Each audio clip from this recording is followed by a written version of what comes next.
He got hit with so many typicallys and uniques. Well, that's unique. We don't really see that very much. Yeah, typical or unique. Aiden was unique today, or there was Right. something typical today.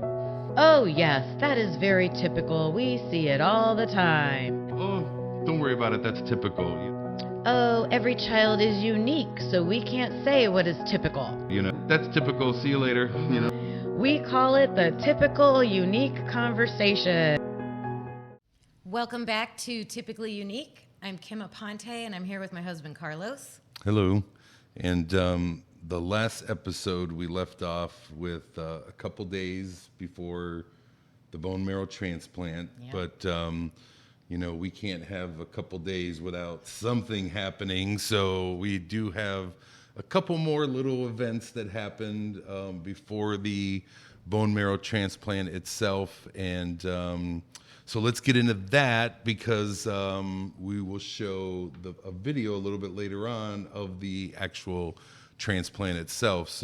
But let's get these last couple days out before we head there. Yes, in last episode, we're talking about the days leading up to transplant. We're trying to get there, and going through the prep was the main goal of what we were doing, and these little issues kept popping up. So we had one more issue on the third day, 3 days before transplant. Yeah, This is T-3, right? also April Fool's Day. So I wrote, well, if you saw my Facebook post last night, you know that we had to move rooms again.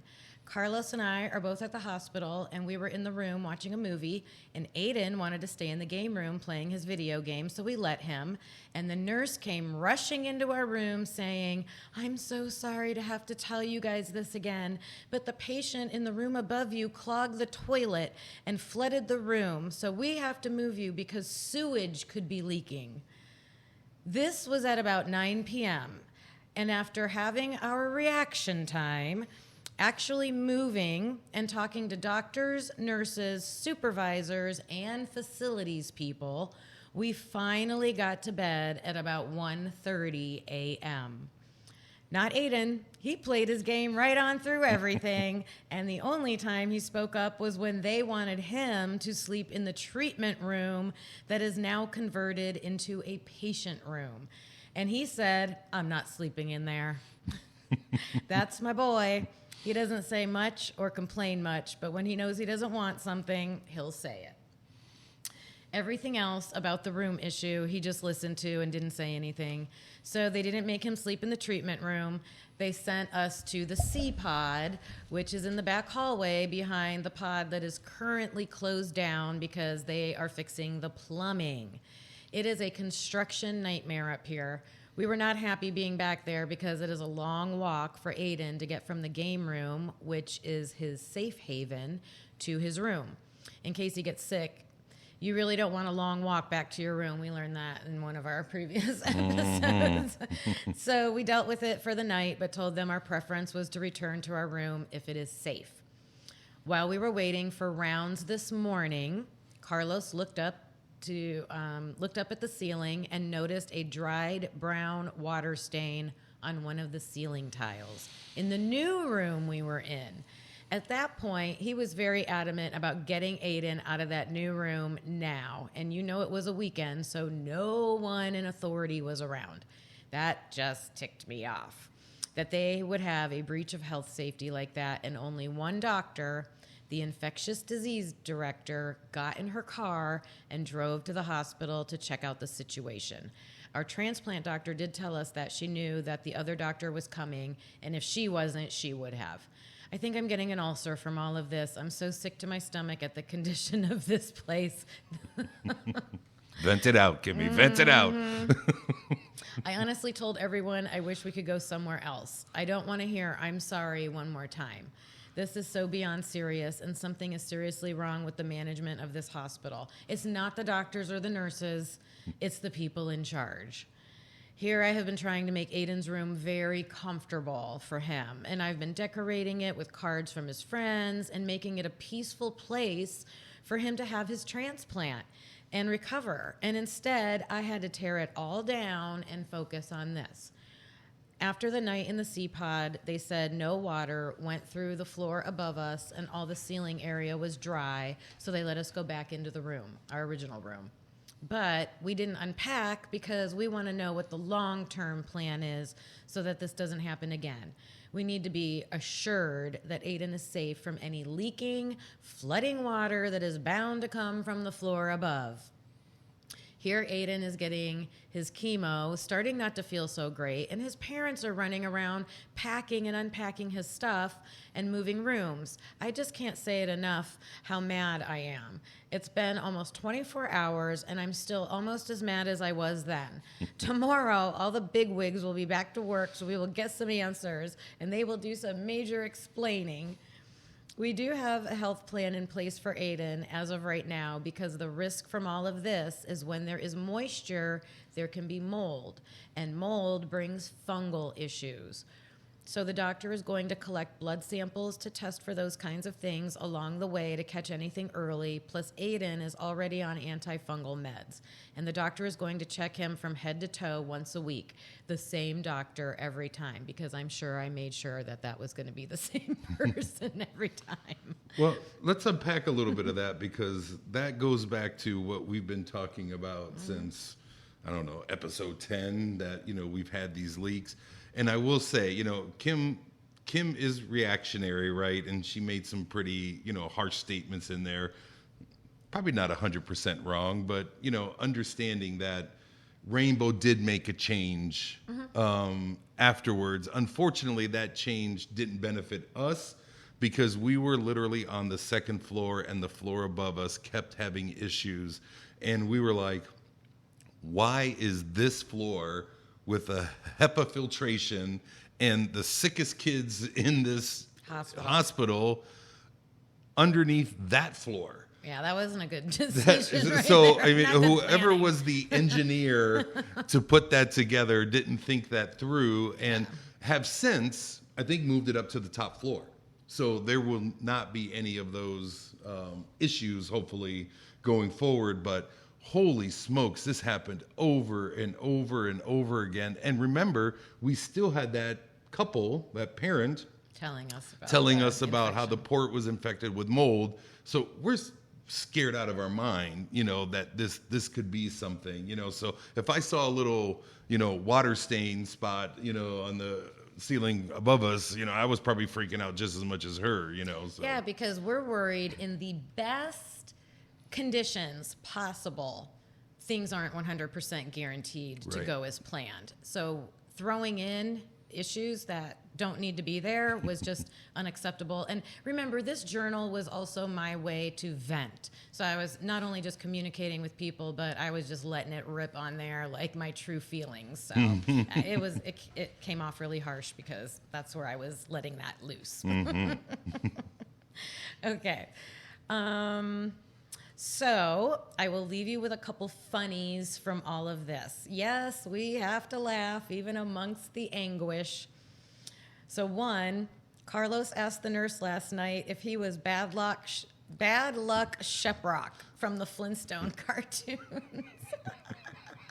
If you're old enough to remember that. Yeah, maybe not too many people. Bad Luck Sheprock. And then number two, Carlos's nickname from the nurses now is Noah. Because of the flooding. And then number three, today, this is the best one. Today, Aiden was going to be sick, and the puke bowl was full of stuff from us moving, and I put karma in parentheses. And the PCA, remember that's the patient care assistant, was trying to get the bowl empty because he was going to get sick, and she was too slow, and Aiden threw up all over her and all over the floor. Aiden did say he was sorry, and then Carlos said like 40 seconds later, Aiden said, I feel better now. Can I go to the game room? The girl is standing there covered in vomit, and Aiden is asking to go to the game room. Now that is Aiden. Sorry, but hey.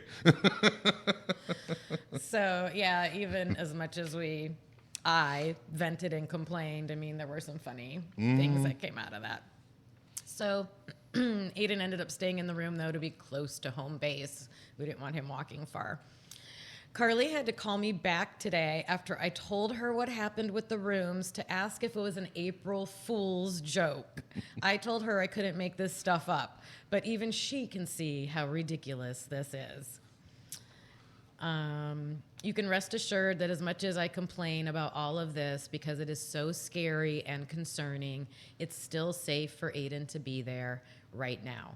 We were told that if that changed, we would be able to take Aiden over to the adult, brand new Seidman Cancer Hospital as a backup plan. We just don't want to do that to Aiden because he needs his game room. So they did have a brand new facility for adults. I think it was attached, and if it wasn't exactly attached, Underground it was like, attached. right? Yeah. Yeah. So you had to take, instead of walking a half mile to radiation, you had to walk a mile to the Seidman Cancer Center. But yeah. Yep. So then I just ended with, here is to getting his transplant and getting him well and out of here in about 8 weeks. I think we should start that countdown. That is a happy countdown to have. Mm-hmm. And one more thing about all the flooding and all that stuff, is at this time, remember, Aiden's 2 days away from transplant, so they've stripped almost everything out of him. Mm-hmm. So he is real susceptible at this point. So them making that Seidman Cancer Center an option, moving rooms, even though we hate moving rooms, they were still looking out for his best interest because he could not have been in that room if there would have been any signs of anything nefarious.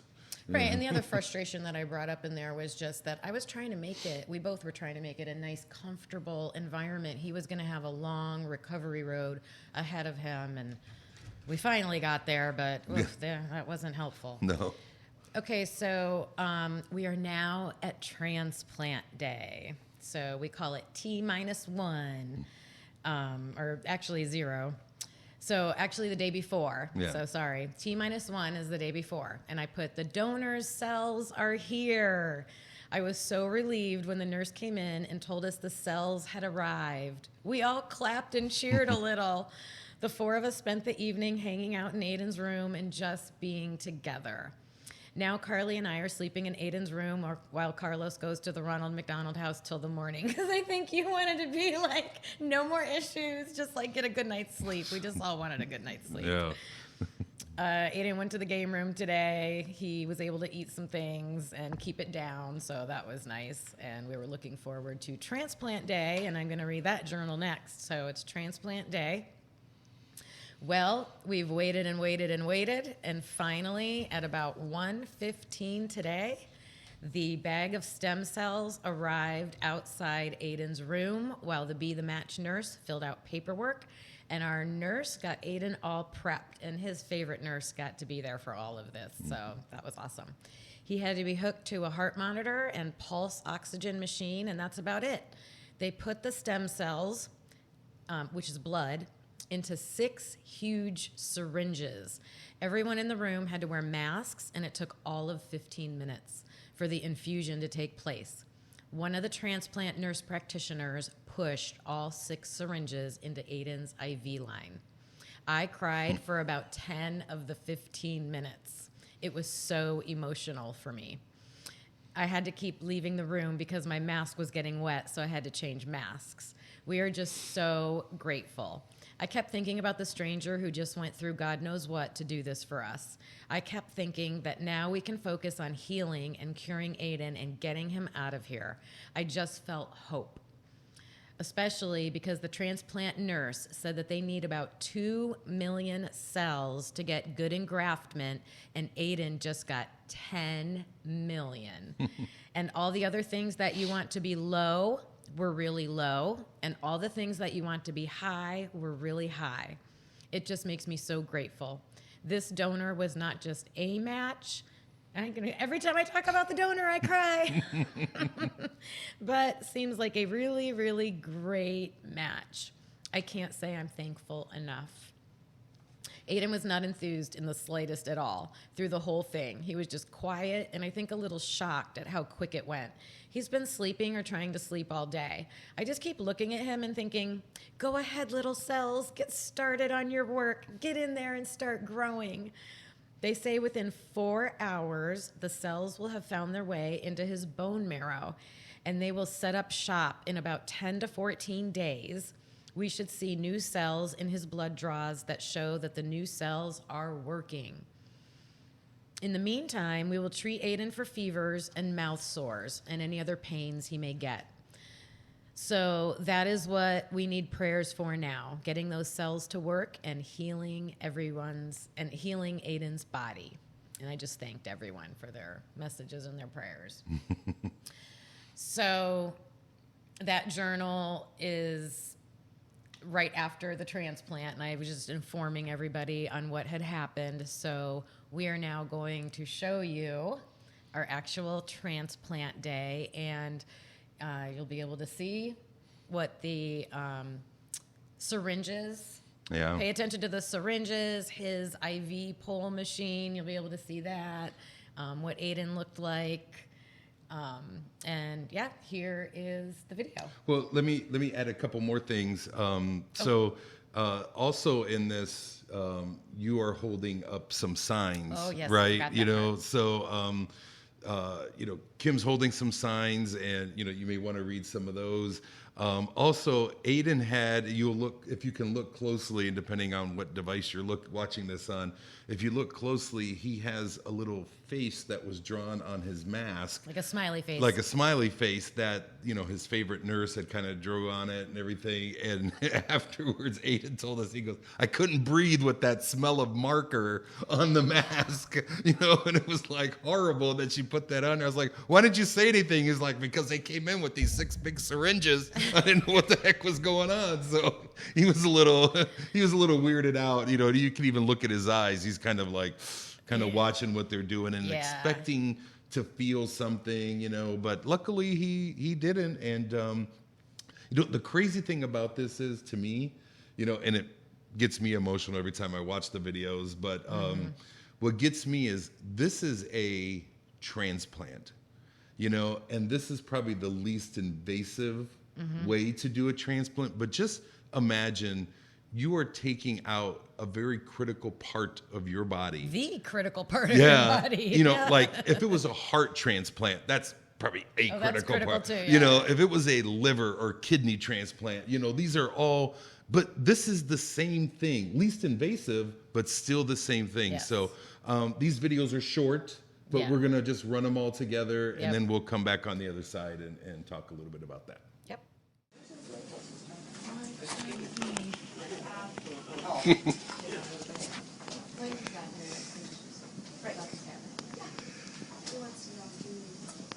So he just needs to sign off at some point. So, and join his the paperwork. He knows exactly where he is.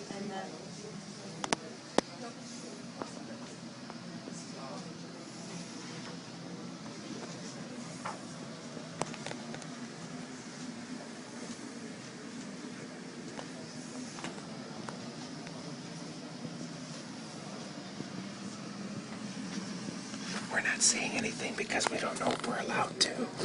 Is that right, Kim? Yeah.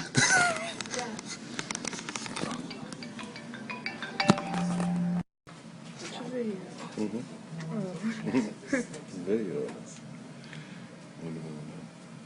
Flip it. You can. Oh, shoot. Once you start, that's it. Then you go like that. Kim.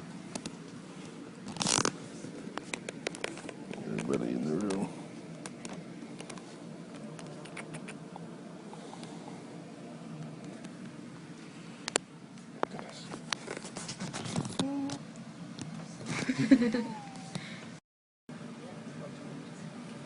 Aiden, you are Aiden Aponte, yes? And your birthday is December 29th, 1997? Good to go. We're in the right place. Good thing after we were doing all that playing with that line, right? Linda, I'm going to put 50 in the first two, and you tell me how it goes, and if we can go up to 60, we'll do that, okay? All right. You good? Just leave that on.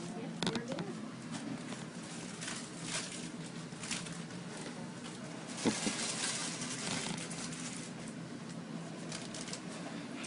case you need it. You want to take a picture? Do you want to take a picture? Yeah, I did.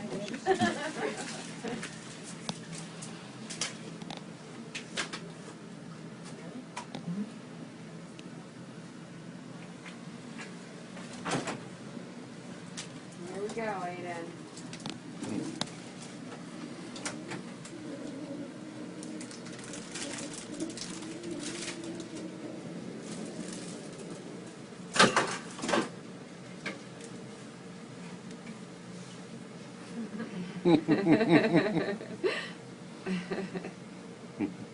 This is like being in the audience, we all get to clap now.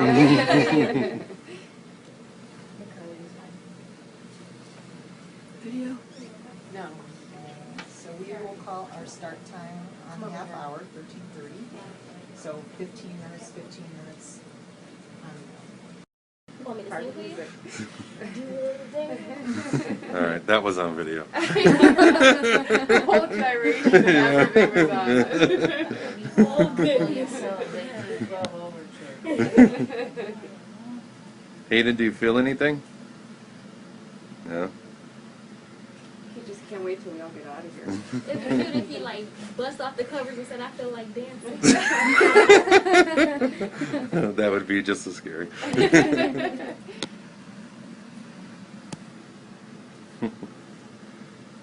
Give me what you got there. Oh, Upside down. In the puke bucket. There you go. Alright. Is this 2 of 3 or Yeah, you were about 6. 2 of 6? Okay. Lions almost 300. Okay. Yeah. Oh. Should like timestamp the pictures. Still getting it.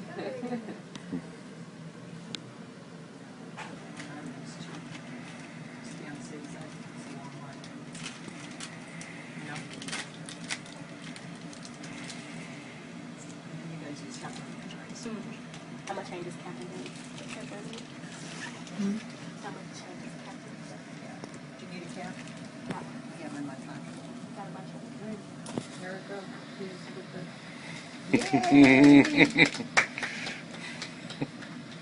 Now go do your job, right? No Chelsea work. And then when she's done,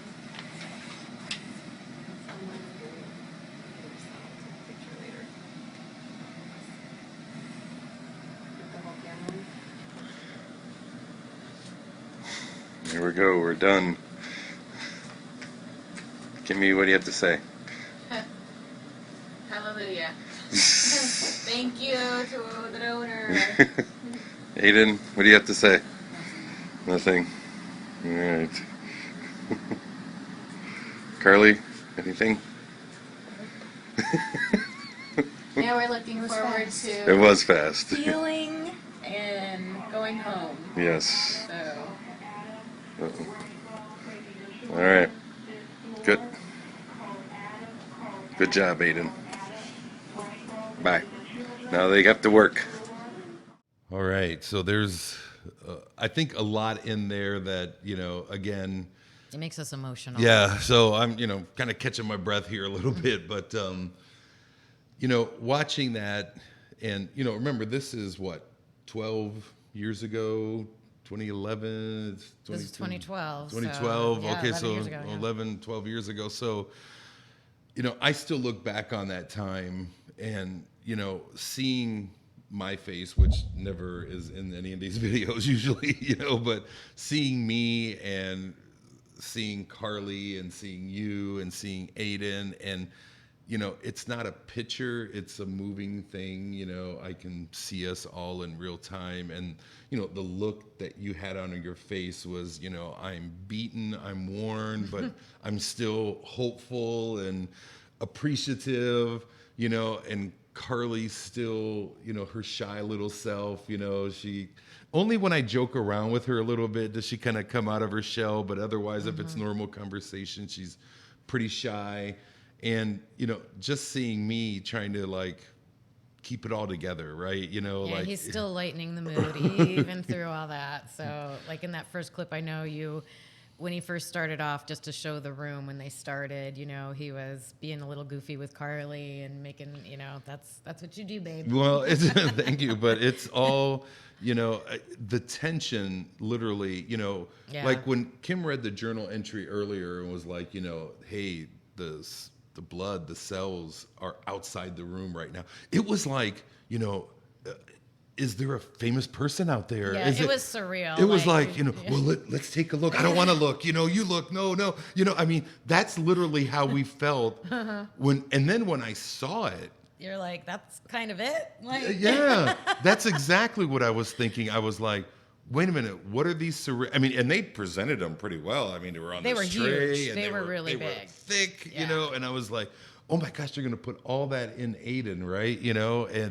But it was like there was a famous person outside of our room that these cells showed up, and then a couple people walked into our room that we weren't really familiar with, like the Be the Match person was someone. Yeah, there was a nurse from Be the Match that was in the room, and she kind of kicked the whole thing off. She was the documentation, and I almost wondered if she was in charge of the blood, the stem cells, through the whole journey. I don't know that for sure, but Well, what do you mean by the whole journey? Even picking them up or something? Yeah, because when you watch TV shows, I'm a big Grey's Anatomy fan. Of course you are. And I know that's not always real life, but they usually try to mimic things the same. But whoever the receiving hospital is will usually send a representative to the place where the donor is, grab the, Yeah, because you don't put them on a plane alone. Right. It's like someone is, in charge of that. It's like chain of custody with evidence, right? Well, there you go. Someone's making sure that, I'm responsible for this and I'm going to make sure. Because it's a life and death situation. It's got to get there on time and safely. So, Yeah, exactly.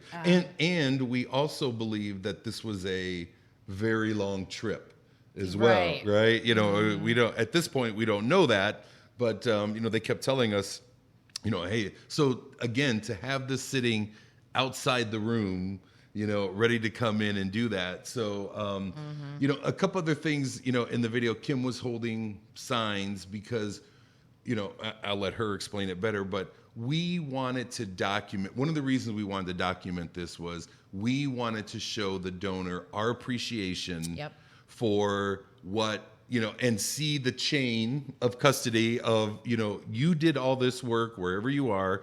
It came to us, and this is what it's doing. It is saving this person's life. And we wanted that person. Yeah. We wanted him to, we knew it was a male. Yeah. To see what he did for us. Right. So a lot of that was, for our own, we had been documenting a lot of stuff that was going on with Aiden anyway, but I think that was a big thing for us too. We wanted to document this for, that person, and, we can get into who that is in a couple episodes, but, we'll still kind of keep that a secret. Make you wait, we had to wait. Yeah, it was great. 2 years we had to wait. We waited 2 years to find out who the donor was. Right. And I think the other thing about this was, when you talk about transplant and things like that, we thought this was going to be a whole day event. It literally took, what'd you say, 15 minutes? Yeah. And it was done. Yeah. And there was no They discernible swooped in and there was no discernible change in Aiden from pre-transplant to post-transplant, except for I just want to go to sleep, leave me alone, don't talk to me, and that was it. On And day one, the day that it happened. yeah, right after transplant. Right. So before the transplant and after, right there was no change in him. It was so easy and simple and fast that it was like, oh my God, that's it. They're done. Also, let's take another minute to say a lot of people in that room that you are seeing their faces. We've been very, concerned about saying people's names and showing people's faces, but his favorite nurse was in there with him. Probably the only one that is legally allowed to joke around with Aiden, to make jokes. Everybody else is sworn to silence and just do your job. And she's the only one that's really allowed to joke around with him. So she did make a few jokes. She said when the cells were in, she said it would be funny if he got up and started dancing. That was the funny thing that she said. And then also the signs, I don't know how clearly you could see them in the video, but I thought we shouldn't talk while we were in there. I don't know why I had these, I had so many strange preconceived notions because I was just thinking, germs or whatever, and it was such a serious procedure. So I just made these signs that, showed which steps we were on. But Yep. I guess it was a good visual, even though we didn't need them really. Right, but I think it was still nice. Kim tried to get in the picture there a little bit so we could get the signs in there. Yeah. But I guess the last thing I'll say about the videos, which it's good that we have that, but the person who put the stem cells or the cells into Aiden, the one who actually did the injections, was our head nurse for the transplant. Oh, correct? another rock star. Amazing. She was she's not head of the transplant team, but she's probably the person most involved. Right. She was the one who always called me to let me know if there would be medication changes or to set up appointments or any issues. And she was a lifeline for me. Oh, yeah. I really loved her a lot too. As great as Dr. Green was, as the doctor, this head nurse was glad again that she swooped in and really helped us. So she was amazing. So we still got a lot more to talk about. We have some more videos that we can show. We're probably going to have to wait and do it on another episode. Yeah, so the effects of the bone marrow transplant are harsh and weren't expected. So we're gonna share the documentation and journal entries that I have about how this recovery now and remember, okay, the cells are in. Woo, big relief for us. They got here safe. They're now in him. We still have two more worries. We have, are they going to take? So when I'm in my journal, I said engraftment. So are they going to get into his body and set up shop and take over? So you have to wait for that. So we're like holding our breath, waiting for that to happen. And then the other thing is, how bad will the side effects get? Because they can get really bad. So ending this episode on a good note, because I think we're going to start the next episode with maybe what some of those side effects and did we have engraftment on the next episode. But let's celebrate this, that we've completed the bone marrow transplant. Yeah, it was a great day. It was a great day. We celebrated. We smiled a little bit. We were all together as a family, and big relief. Big relief. Yep. Big relief. So we'll pick it up next time. Yep. On our next episode, we hope you join us back for that, and we'll see you then. Bye. Bye.